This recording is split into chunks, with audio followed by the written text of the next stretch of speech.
Hey guys, what's up? Welcome to the locker room. I got some thoughts on my mind that I want to share with you guys because, man, this has been wild today. And I guess all you can pull from today, really, when you start talking about the overall news that we'll be talking about, or you're talking about the biggest thing now since the draft just ended, and I'll talk to you some more about this Shador stuff, some thoughts I have.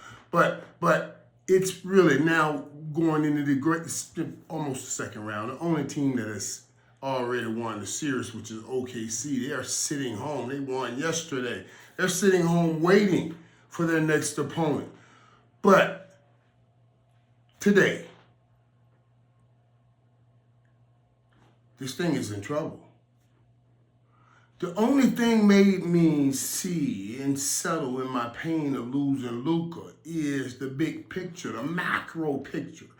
I was only thinking Dallas. And then when I finally got rid of my heart out of the situation and opened up my mind and looked at the possibilities of the situation, I said, oh, okay.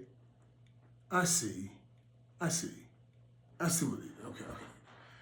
With that squad that they got in Boston, Jaylen Brown, Jason Tatum, the boys right now, you can't have Boston dominating the Lakers for years. And basically that's what was going to happen. So somehow the stars lined up and got my man. Yeah, I had to go through the pain. We all had to go through the pain. Took our guy and put him in LA. That was going to level things off. The kaboom! The kaboom was, we're about to have another East versus West championship, NBA championship. Throw you back to the Birds and the Magic days. You know what I mean? They wanted that clash. And Boston is saying, okay, we want that smoke. We'll take it. They went up 3-1. While the Lakers are saying, oh, wait. We're trying to get this thing right. They went down 1-3 to the Minnesota Timberwolves. Oh.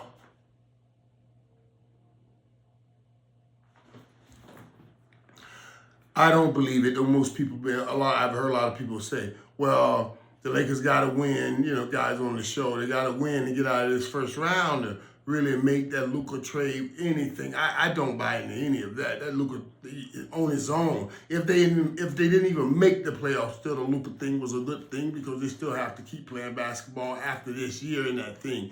And that thing got to keep going. And Luka and that thing will keep going. So that was a good thing. But losing in the first round is not a good thing. But I'm going to tell you something.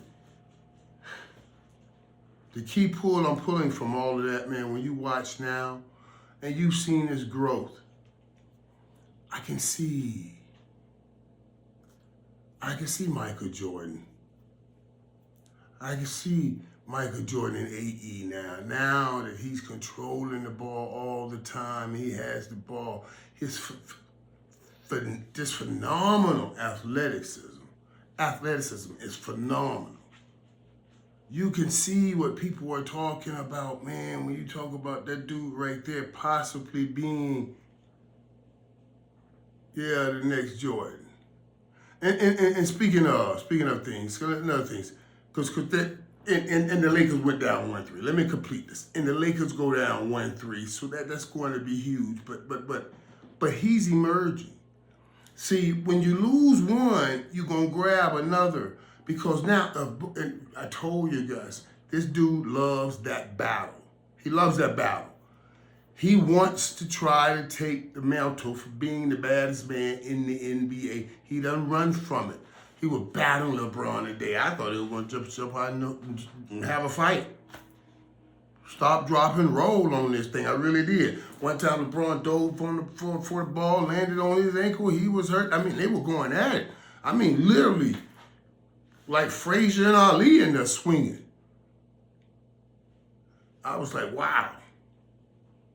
Which is smart, too. If I was a young cat like that, and I know I'm playing a 40-year-old man, I'm going to lean on him all day.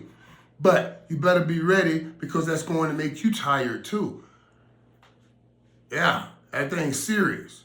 When you lean on somebody, it's like UFC. It's like grappling in UFC. You don't go do that. But grappling in UFC so much more difficult than standing up and swinging. That you get tired, but you get the grappling, and boy, that muscle. Oh my God, it's real. And they went through a real battle today, man. That was great to watch. That was great to watch because you watch the young Michael Jordan battling against the last Michael Jordan, the guy that took everything just like Michael Jordan. And I say personally, he took it to another level. You can say what you want to say. All the high flying and the great things that Michael Jordan did, he did. But LeBron stepped on his roof and made it his fort and took him higher. Because LeBron played, that's just everything. Now, look, Jordan is Jordan. I love them both. Jordan is the baddest man in the world. I tell you, my ultimate baddest man is Magic. So don't make Michael mad at me. I love Jordan too. But what I'm saying, don't make LeBron mad at me because I don't want to get swung up on at no game. And I will be at some games. You know what I mean?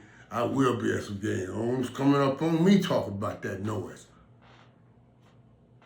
What if LeBron comes up on me now? What if somebody came up on me? I wonder, all that I be talking about in here, because when I talk about us and and not giving people that, when you see that we fight right on the court and everything, I say all that stuff, but I'm human.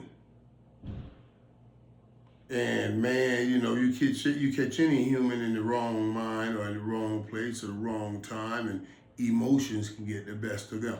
I don't foresee it happening ever to me. I'm gonna say that, Michael. I don't foresee it happening, but I'm just saying, a lot of people didn't foresee these crimes of passion happening, and yet they committed some horrific things. You know what I mean? So you always leave a cracked door, but it also tells you to always have respect for you don't control your feelings.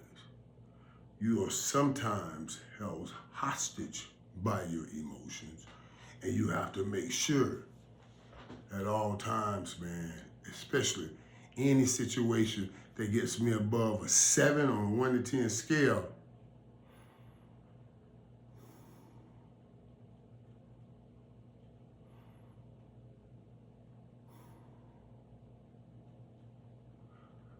I promise I take 2 breaths before I do anything, before I say anything. And that's how I try to deal with it. Now, I'm going to tell you this. If you run up in my face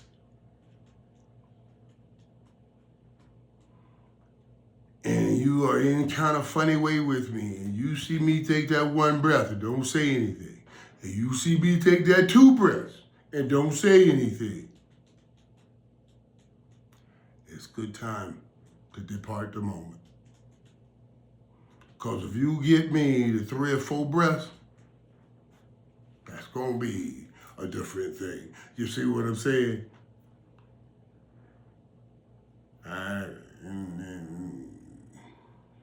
It ain't neither of them grew up like I grew up.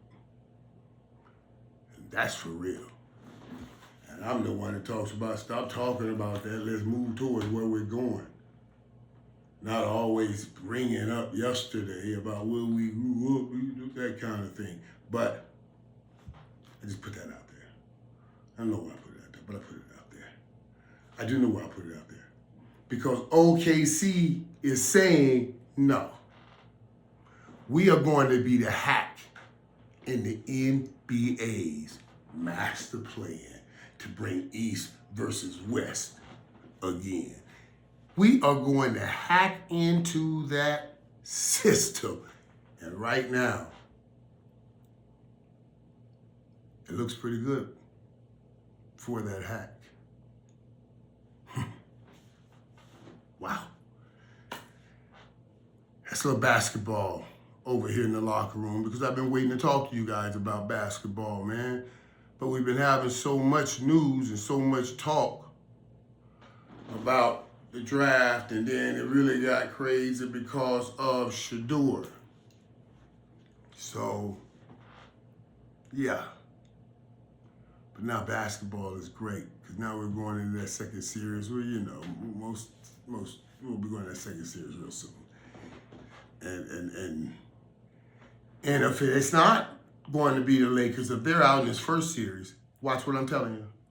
Watch how the national media, because it's been trying to get Boston and Lakers together, how they turn that thing and try to make it look like, okay, see, we told you they were on a collision course with the Celtics a long time ago. No, you didn't say anything. You didn't say that. You were hoping they were on a collision course. So I'm just saying, stay straight, stay right. You understand what I'm saying? We're going to keep them right and keep them straight here in the locker room. You know, guys, that's what we're going to do. Until next time, we may chat again. You know what I mean? Until next time, when we chat again.